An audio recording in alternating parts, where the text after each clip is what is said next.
Welcome to another flipped video lesson. This one for 21.5. And in this video lesson, we're going to talk about the Compromise of 1850, or should we refer to it as another confrontation averted. What's that, Mr. Mint? You hear a song coming? Maybe later.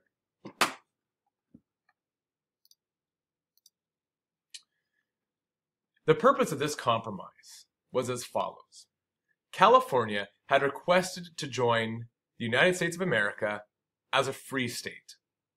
The reason why they wanted to be a free state was because gold miners in California didn't like the competition between other gold miners who brought slaves to help find the gold. It was competition they didn't like. Now, as of this moment, the free states held the power in the House of Representatives. Because, again, House of Representatives is based upon population, and more people lived in the northern states than in the southern states. In the Senate, it was equal. It was equal because there was 15 slave states, and, whoa, the color will agree with me, 15 free states as well. So that's how it was going in Congress. California, though, would tip that balance, would change it to either be 16 slave or 16 free. So what were some potential compromises here, and how to get California into the Union without either making the northern states or southern states unhappy? Well, one potential compromise would be to extend the Missouri Compromise line, which we talked about in the previous video.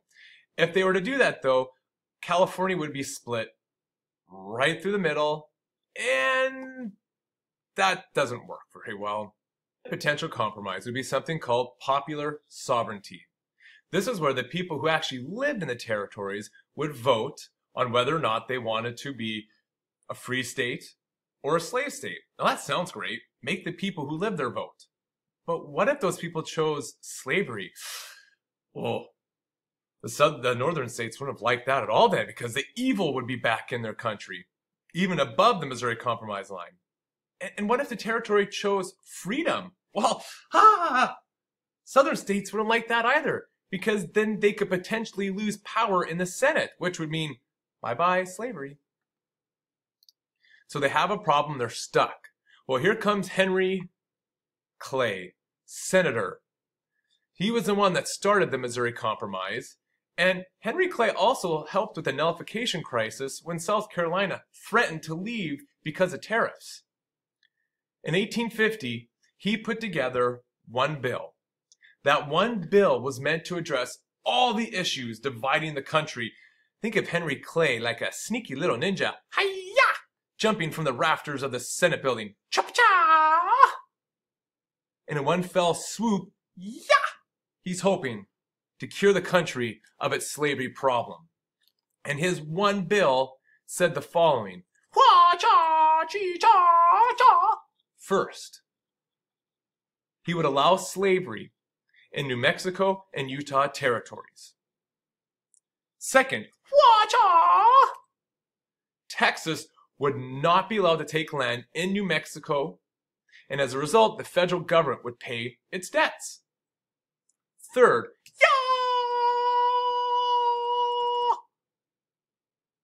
Congress would put forth a stronger Fugitive Slave Act. And finally,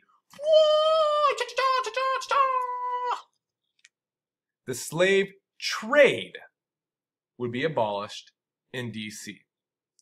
And also, California could come in as a free state. Think, after our knight in shining armor, Henry Clay, gave forth this one bill to slash the problem of slavery away, people would be so happy that they'd be tripping over themselves to vote for this bill to pass.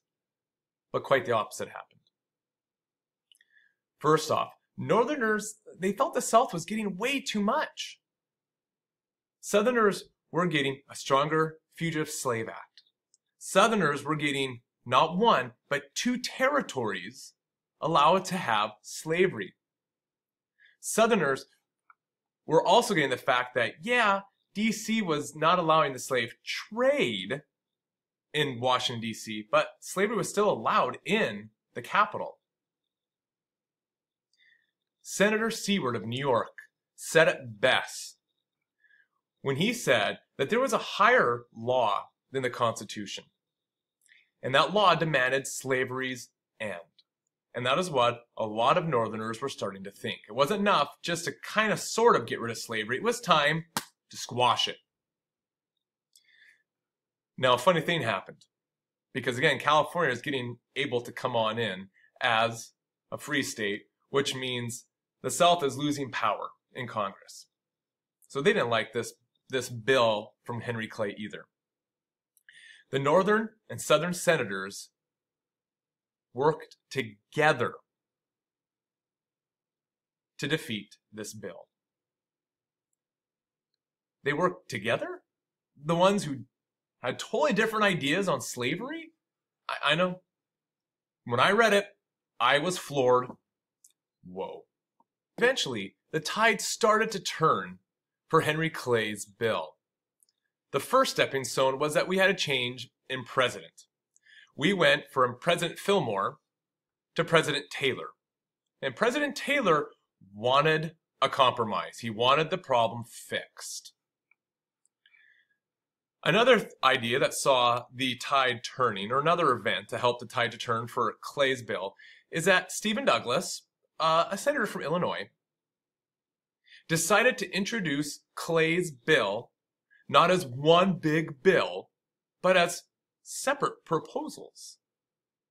And in doing so, he was able to gain support from different groups on either side of the issue. Because if you have one big bill, if I can go back here a couple of slides, you can have someone who wants slavery in New Mexico and Utah, but who doesn't want a stronger Fugitive Slave Act. And as a result, that person would vote this bill away, even though they like part of it. But if you send this bill in one at a time, which is what Douglas did, then you can get enough support to get each one of these things and ideas to pass. The final event that helped the tide to turn for Clay's bill is the fact that Texas bankers started lobbying and bribing congressmen, that's not good, to vote for the bill. And they did this because they wanted settlers to come out west. Finally, in 1850, the final compromise was set and passed. First off, California could surf its way into the Union as a free state. Then people in New Mexico and Utah territories had the chance to vote on whether or not slavery would be allowed into their areas. Also, there would be a stricter fugitive slave law put into place, where the North would have to return runaway slaves under penalty of law, making it illegal to help slaves run away in the northern states and throughout the whole country. Finally, the slave trade was abolished in Washington, D.C. People could still own slaves, they just couldn't buy or sell slaves now. Now, with anything in life, there are winners and there are losers to compromises. And as you can see from my fun-looking picture, even the so-called winners didn't look too good. The North gained the most. They did end up getting the most votes in Senate because, as you can see here by the numbers I'm about to draw, there are now 16 northern states and only 15 southern states. So now the northern states have firm control in both houses of Congress. That's good, right? Well, the South received now stronger fugitive slave law, even though the northern states didn't enforce those slave laws very well. And as a result, there became a lot of frustration from the South over these poorly enforced slave laws, which later set the stage for some pretty nasty confrontations. Well, we've seen the winners, we've seen the losers of the Compromise of 1850. We can see why people would be mad and upset. We've seen what is gained, what is lost. And I'm leaving you with one final thought. Will a compromise finally last? Or will something occur to tear it away?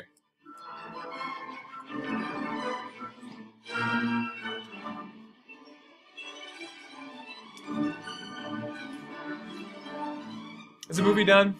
I think it is. Huh. What's that green light mean up there? Oh, it's still filming. Okay.